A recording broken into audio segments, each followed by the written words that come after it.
بادشاہ نے اعلان کیا کہ میری سلطنت میں جو سب سے بڑا بے وقوف ہے اسے پیش کرو۔ بادشاہ بھی بادشاہ ہی ہوتے ہیں۔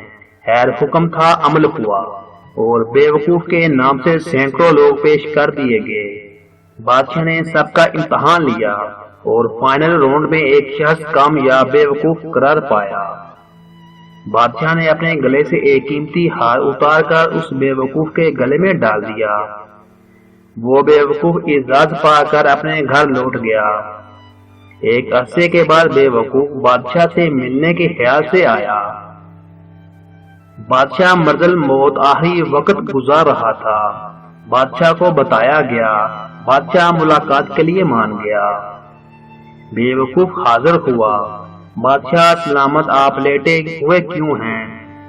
بادشاہ مسکرایا اور بولا، میں اب اٹھ نہیں سکتا کیونکہ میں ایک ایسے سفر پر جا رہا ہوں جہاں واپسی نہیں ہوگی اور وہاں جانے کے لیے لیٹنا ضروری ہے۔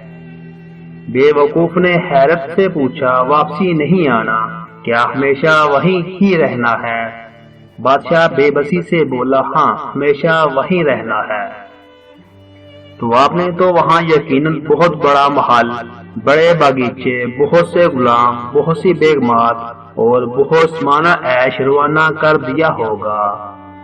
بے وقوف نے کہا۔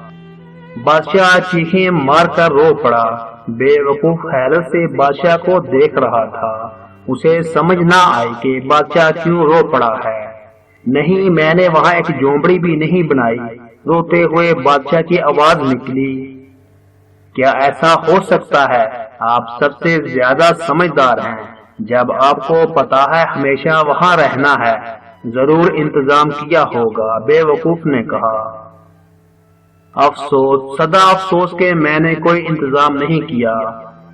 بادشاہ کے لہجے میں بہت بڑا درد تھا۔ بے وقوف اٹھا، اپنے گلے سے ہار اتارا اور بادشاہ کے گلے میں ڈال کر بولا، تو پھر حضور اس ہار کے حقدار آپ مجھ سے زیادہ ہیں۔